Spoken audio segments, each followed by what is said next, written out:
المجالس کی پہلی جلد کے اندر ایک بڑا دلچسپ واقعہ نقل ہے۔ ایک شخص تھا جو بتوں کی عبادت کرتا تھا، بتوں کی پوجا کرتا تھا۔ یہ شخص بتوں کی پوجا کرتا تھا،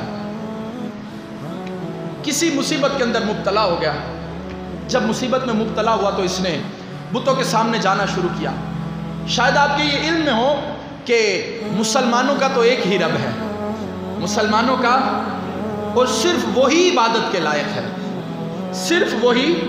عبادت کے لائق ہے۔ اللہ کے سوا کوئی معبود، اللہ کے سوا کوئی عبادت کے لائق، یہی ترجمہ ہے لا الہ الا اللہ،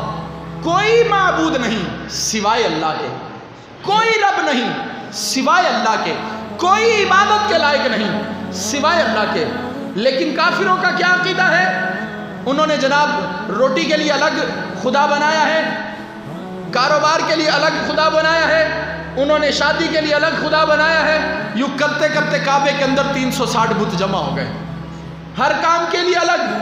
اب یہ بندہ نزہۃ المجالس میں ہے کہ تھا بتوں کی پوجا کرنے والا، اور جب یہ مصیبت کے اندر مبتلا ہوا تو اپنے بتوں کے سامنے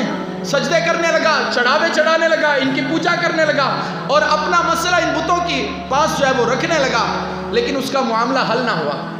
اس قدر پریشان ہو گیا کہ اسے سمجھ نہ آئے کہ اپنے تو سارے خداؤں کے آگے جو ہے سجدہ ریز ہو چکا ہوں، لیکن میرا معاملہ نہیں بنا،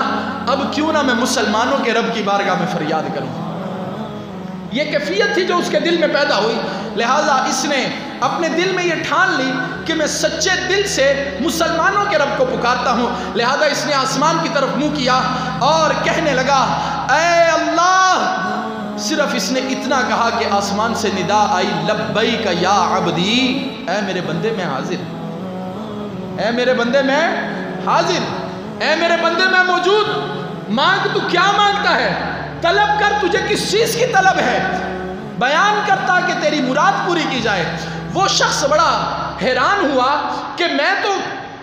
کافر ہوں، میں تو بتوں کی پوجا کرنے والا ہوں، لیکن دوسری طرف فرشتوں نے بھی جب یہ ماجرا دیکھا عرض کرنے لگے اے ہمارے پروردگار، وہ شخص تو بتوں کی پوجا کرنے والا ہے، ساری زندگی ان کے سامنے سجدہ ریز ہونے لگا، اور اے میرے اللہ، اس نے تیری بارگاہ میں صرف ایک بار التجا کی اور تو نے اس کی فریاد کو سن لیا اور فرمایا لبیک یا عبدی، اے میرے بندے میں حاضر ہوں، اے رب تو نے ایسا کیوں کیا، حالانکہ وہ شخص تو تیرا مجرم ہے۔ اللہ تبارک و تعالیٰ نے فرمایا وہ بتوں سے نا امید ہو کر مجھے پکارتا ہے، میں نے اس لیے اس کی فریاد سنی کہ اب یہ بالکل ان سے مایوس ہو چکا ہے، یہ بالکل ان سے مایوس ہو چکا ہے۔ اب جب اس نے مجھے صدق دل سے پکارا ہے تو میں نے اس کو اسی انداز سے اس کا جواب دیا ہے۔ اب بندے کے اوپر جو ہے یہ بات لازم ہے کہ وہ اپنے اوپر غور کرے کہ جب بتوں کو پوجنے والا شخص صدق دل سے اللہ کو پکارے، اللہ اس کی فریاد کو پورا کرے، تو جو اللہ کی توحید کا اقرار کرنے والا ہو، وہ اس کے محبوب سے محبت کرنے والا ہو، تو اللہ تبارک و تعالیٰ کیوں نہ اس کی فریاد پوری کرے گا۔ لہٰذا ذکر کرنے والے کو یہ چاہیے کہ وہ صدق دل سے اللہ کا ذکر کرے، ذکر کرنے والے کو چاہیے کہ وہ کامل یقین کے ساتھ اللہ تبارک و تعالیٰ کا ذکر کرے۔ دیکھیں کسی اور کے بارے میں بندہ جو ہے وہ کوئی کوشش کر رہا ہو تو دل میں خیال آ جائے تو کوئی بات نہیں، لیکن اللہ کے بارے میں تو دل میں خیال نہیں ایسا آنا چاہیے کہ کام نہیں بنے گا، بلکہ اللہ کی ذات تو ان اللہ علی کل شیء قدیر کی شان کے لائق ہے کہ وہ ہر شے پر قادر ہے۔ تو جو ہر شے پر قادر ہے تو ہمارے بگڑے ہوئے کاموں کی کیا حیثیت ہے اس کی بارگاہ میں۔ ابھی میں نے آپ سے حدیث مبارکہ جو ہے وہ ایک شعر کی آپ کو عرض کیا کہ سرکار مدینہ علیہ السلام فرماتے ہیں کہ زندہ وہ ہیں جو اللہ کا ذکر کر رہے ہیں، زندہ وہ ہیں، اور مخلوق جتنی بھی ہے نا اللہ کی، جتنی بھی مخلوق ہے، اس میں سے صرف مخلوق کی دو ہی قسمیں ہیں جو اللہ کے ذکر سے غافل ہو جائیں تو انہیں چھوٹ دے دی جاتی ہے۔ اللہ کے ذکر سے غافل ہو تو انہیں کیا کیا جاتا ہے؟ چھوٹ دے دی جاتی ہے۔ اس کے علاوہ علماء فرماتے ہیں